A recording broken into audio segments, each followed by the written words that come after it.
সুপ্রভাত বন্ধুরা। এক মায়ের অবিচল ভালোবাসা, 2 শমূয়েল তার 21 অধ্যায় 1 থেকে 14 পদ। রিস্পা, একজন মায়ের ভালোবাসা মৃত্যুকেও অতিক্রম করে। আজ আমরা বাইবেলের এমন একজন নারীর জীবন নিয়ে ধ্যান করব যার নাম খুব কমই প্রচারিত হয়, রিস্পা। তিনি ছিলেন রাজা শাউলের উপপত্নী এবং অর্মনি ও মফিবোশতের মা। তিনি কোনো রাজরানী ছিলেন না, কোনো ভাববাদিনীও নন, কিন্তু তার জীবন বাইবেলে স্থান পেয়েছে এক অসাধারণ মাতৃপ্রেম, ধৈর্য এবং মর্যাদার কারণে। দাউদের রাজত্বকালে ইসরায়েলে টানা 3 বছর দুর্ভিক্ষ দেখা দেয়।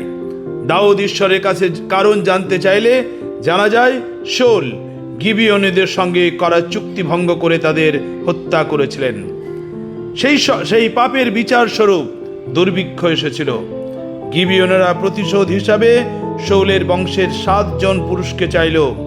তাদের মধ্যে ছিলেন ভালোবাসার রিস্পার 2 পুত্র অর্মনি ও মফিবোশত।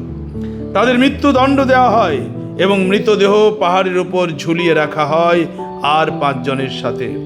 এখানেই শুরু হয় এক মায়ের হৃদয় বিদারক অধ্যায়, রিস্পার অবিশ্বাস্য ভালোবাসা।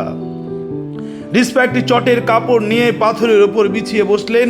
ফসল কাটার শুরু থেকে বৃষ্টি না পড়া পর্যন্ত তিনি সেখানে ছিলেন।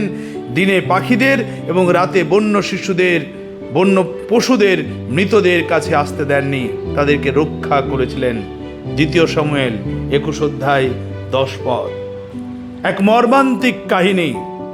ভাবুন, দিনের পর দিন, সপ্তাহের পর সপ্তাহ, সম্ভবত কয়েক মাস ধরে একজন মা রোদ, বৃষ্টি, ক্ষুধা, ক্লান্তি এবং একাকিত্ব সহ্য করে তার সন্তানদের মৃতদেহ পাহারা দিচ্ছেন।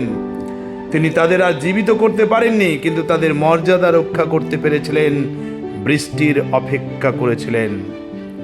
রিস্পার জীবন থেকে 5টি শিক্ষা। প্রকৃত ভালোবাসা কখনো হাল ছাড়ে না। রিস্পার ভালোবাসা সন্তানের মৃত্যুতেও শেষ হয়নি, তার দায়িত্ববোধ শেষ নিঃশ্বাস পর্যন্ত ছিল। ভালোবাসা কখনো শেষ হয় না। 1 করিন্থীয় 13 অধ্যায় 8 পদ। একজন মায়ের নীরব ত্যাগ ঈশ্বরের চোখ এড়ায় না। রিস্পা কোনো বক্তৃতা দেননি, তিনি শুধু নীরবে তার দায়িত্ব পালন করেছিলেন। আজও অসংখ্য মা নিঃশব্দে সন্তানের জন্য কষ্ট সহ্য করেন। ঈশ্বর সেই অশ্রু ও ত্যাগ দেখেন। বিশ্বস্ততার প্রভাব অনেক দূর পর্যন্ত পৌঁছায়। রিস্পার এই কাজের খবর রাজা দাউদের কানে পৌঁছয়। দাউদ গভীরভাবে স্পর্শিত হন। তিনি শাউল, জনাথন এবং নিহত 7 জনের অস্থি যথাযথ সম্মানের সঙ্গে সমাধিস্থ করার ব্যবস্থা করেন। তারপর ঈশ্বর দেশের জন্য প্রার্থনা গ্রহণ করলেন। 2 শমূয়েল 21 অধ্যায় 14 পদ। একজন মায়ের বিশ্বস্ততা একটি জাতির ইতিহাস পরিবর্তনে সূচনা করেছিল। মর্যাদা রক্ষা করাও ভালোবাসার একটি প্রকাশ। রিস্পা তার সন্তানদের জীবিত রাখতে পারেননি, কিন্তু তাদের অসম্মানিত হতে দেননি। আজ আমাদেরও উচিত মানুষের মর্যাদা রক্ষা করা, মৃতদের সম্মান করা, দুর্বলদের পাশে দাঁড়ানো এবং যাদের কেউ নেই তাদের জন্য কণ্ঠস্বর হওয়া। ঈশ্বর নীরব কান্নাও শোনেন।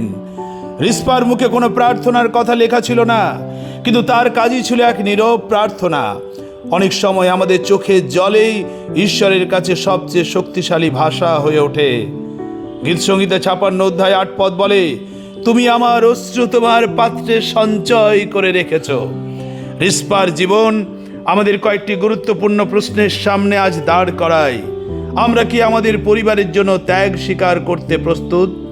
আমরা কি অন্যের মর্যাদা রক্ষা করি? আমরা কি বিপদের মধ্যেও বিশ্বস্ত থাকি?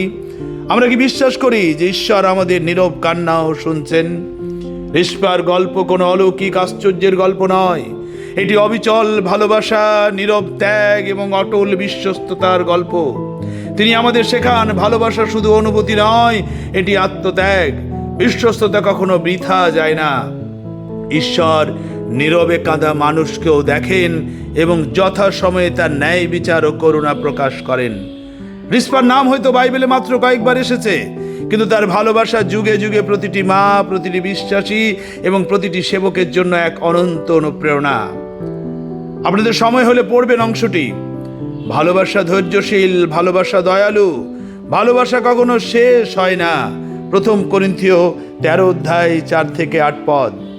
প্রার্থনা করুন, হে প্রেমময় পিতা, রিস্পার মতো অবিচল ভালোবাসা, ধৈর্য এবং বিশ্বস্ততা আমাদের দাও। আমাদের এমন হৃদয় দাও যা কষ্টের মধ্যেও ভালোবাসতে, মর্যাদা রক্ষা করতে এবং তোমার উপরে নির্ভর করতে শেখে। যীশু খ্রিস্টের নামে এই প্রার্থনা করি, আমিন। 2 শমূয়েল 21 অধ্যায় 1 থেকে 14 পদ। সময় হলে অবশ্যই পড়বেন। আপনার জীবনে এক নতুন প্রেরণা নিয়ে আসবে এক মায়ের অবিচল ভালোবাসা। ভালো থাকুন, সুস্থ থাকুন, আবার দেখা হবে।